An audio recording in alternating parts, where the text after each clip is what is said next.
বিনা তেলে যে এত সুন্দর একটা জল খাবার হয়, খেতে এতটা ভালো লাগে যে রুটি পরোটা খাওয়ার কথাই ভুলে যাবেন। এত সহজ, হাতের কাছে থাকা মাত্র কয়েকটা উপকরণ দিয়ে কিন্তু কয়েক মিনিটের মধ্যে তৈরি করে নিতে পারবেন। ছোট থেকে বড় সবারই কিন্তু অনেক পছন্দ হবে, আর তার সাথে একেবারে নরম তুলতুলে, মুখে দিলেই মিলিয়ে যাবে।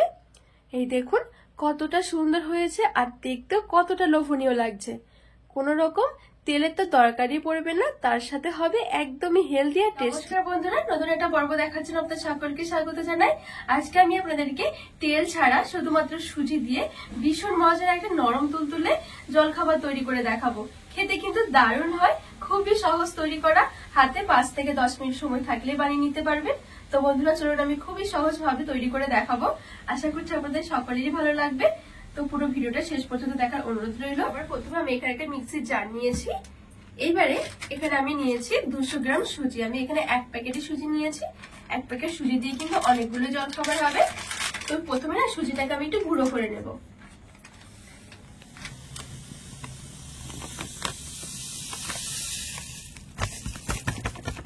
আর সাথে আমি দিয়ে দিচ্ছি এখানে 2 টেবিল চামচের মতন চিড়ে। চিড়েটা কিন্তু আপনাদের হাতের কাছে থাকলে দেবেন, না থাকলে না দিলেও হবে, শুধুমাত্র সুজি দিয়ে করলেও হবে। আর চিড়েটা দিয়ে করলে কিন্তু খেতে অনেক বেশি ভালো লাগে। তো এখানে আমি স্বাদ মতো নিয়েছি লবণ, আর একটু চিনি নিয়েছি। এবার চিনিটা আর লবণটা নিয়ে নেব।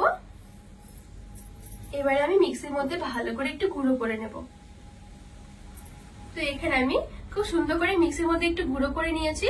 যেহেতু এটা সুজি, খুব বেশি একটা গুঁড়ো হবে না, হালকা একটু দানা দানা থাকবেই। তো এবারে এখানে একটা বাটির মধ্যে আমি এই সুজির গুঁড়োটা নিয়ে নেব।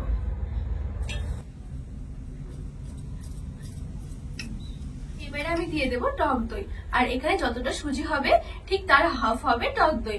মানে 200 গ্রাম সুজির জন্য 100 গ্রাম লাগবে আমাদের টক দই। তো টক দইটা আমি এবারে এখানে নিয়ে নেব।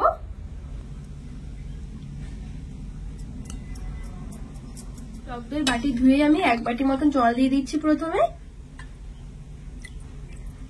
ভালো করে মিশিয়ে নেব। এখানে আমার আরো একটু জল লাগবে।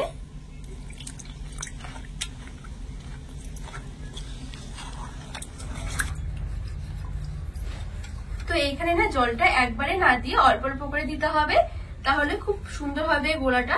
এই গোলাটা কিন্তু খুব বেশি একটা পাতলা হবে না, আবার কিন্তু একেবারে ঘন নয়, মিডিয়াম ঘনত্বের একটা গোলা হবে।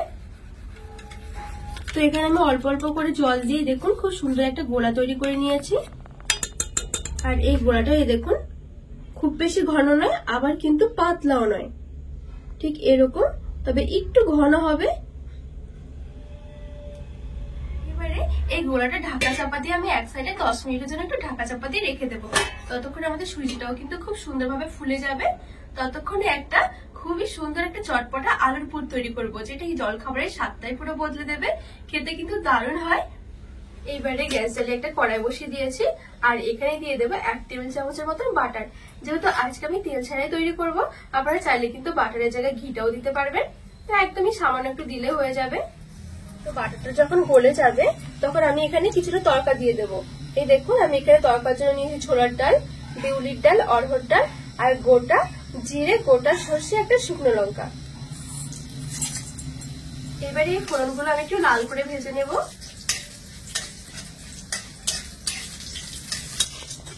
এই দেখুন এই ফোড়নগুলো আমি খুব সুন্দর করে একটু লাল করে ভেজে নিয়েছি।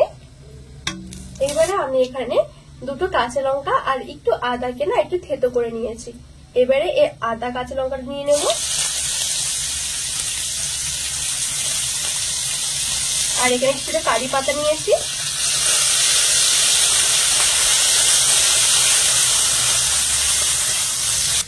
তো এই মশলাগুলো দিয়ে কিন্তু আজকে আলুর পুরটা তৈরি করব। এখানে কোনো রকম গুঁড়ো মশলা আমি দেবো না, শুধুমাত্র হলুদ গুঁড়ো ছাড়া। খেতে কিন্তু দারুণ হয় বন্ধুরা, এভাবে কিন্তু অবশ্যই একবার হলেও বানিয়ে দেখবেন। ঝটপট কিন্তু রেডি করাও হয়ে যায়। আর দিয়ে দিচ্ছি হলুদ গুঁড়ো, কালারের জন্য সামান্য একটু হলুদ গুঁড়োটা দিয়েও খুব ভালো করে ভেজে নেব।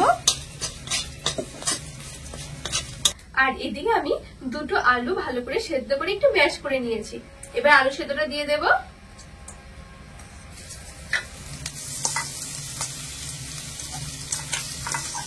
দিয়ে দিচ্ছি স্বাদ মতো লবণ আর একটু চিনি। ভালো করে মিশিয়ে একটু ভাজা ভাজা করে নেব।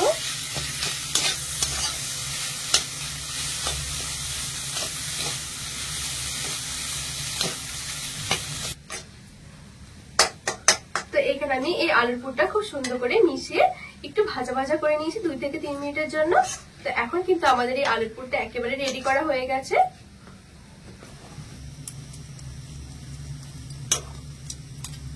তো এবার আমি গ্যাসের আঁচ থেকে নামিয়ে নেব। আর এইদিকে গ্যাসের উপর আমি এখানে একটা ননস্টিকের এরকম একটা তাওয়া নিয়েছি। তো এবার তাওয়াটা বসে একটু গরম করে নেব। আর এদিকে কিন্তু আমাদের এই গোলাটা খুব সুন্দরভাবে কিছুক্ষণ মতো রেস্ট হয়ে গেছে।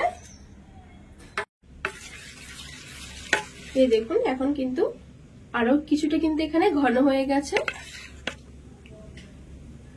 এবারে আমি এখানে একটা ইনোর প্যাকেট নিয়েছি। ইনোটা এবারে দিয়ে দেবো। যদি ইনো না থাকে আপনারা কিন্তু হাফ টেবিল চামচের মতন বেকিং সোডা দিয়ে দেবেন। তবে ইনোটা দিয়ে করলে কিন্তু খুবই সুন্দর হয়। তো এবার আমি ইনোর প্যাকেটটা ছিঁড়ে এখানে নিয়ে নেব।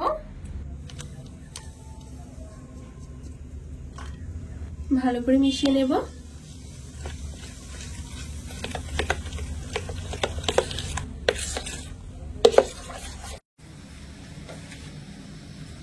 তো এখানে আমি খুব সুন্দর করে ইনো দিয়ে মিশিয়ে নিয়েছি। এবারে এখান থেকে আমি 1 হাতা মতো নিয়ে এই খোলার মধ্যে দিয়ে দেবো। আর এদিকে কিন্তু আমার খোলাটাও একদম হালকা গরম হয়ে গেছে।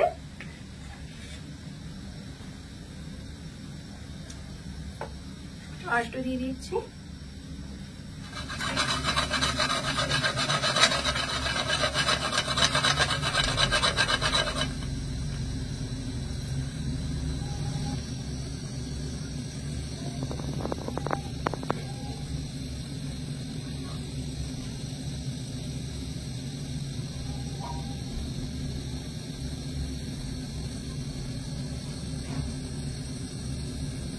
সুন্দরভাবে উপরের দিক থেকে শুকিয়ে গেছে। কত সুন্দর জালি জালি হয়েছে দেখুন।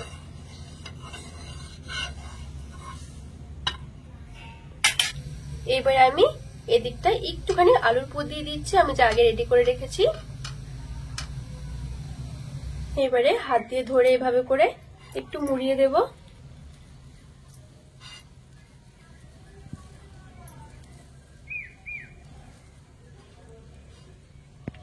দেখুন এখানে কিন্তু আমাদের একটা জলখাবার রেডি হয়ে গেছে। আর দেখতে দেখুন কতটা সুন্দর লাগছে।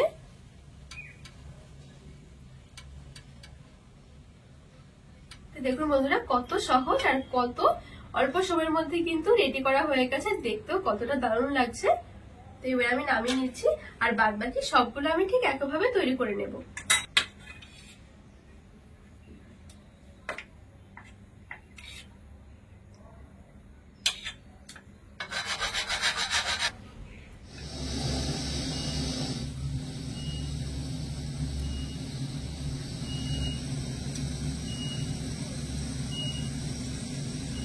তো এই দেখুন বন্ধুরা এই জলখাবারটা কত সুন্দরভাবে উপরের দিক থেকে শুকিয়ে গেছে। কত সুন্দর জালি জালি হয়েছে দেখুন।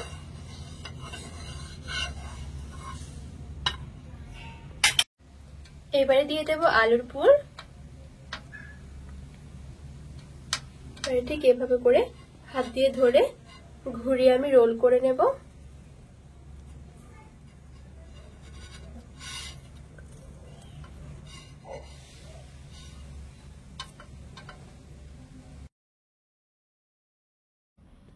তো সবগুলো জলখাবার কিন্তু আমার খুব সুন্দরভাবে রেডি করা হয়ে গেছে।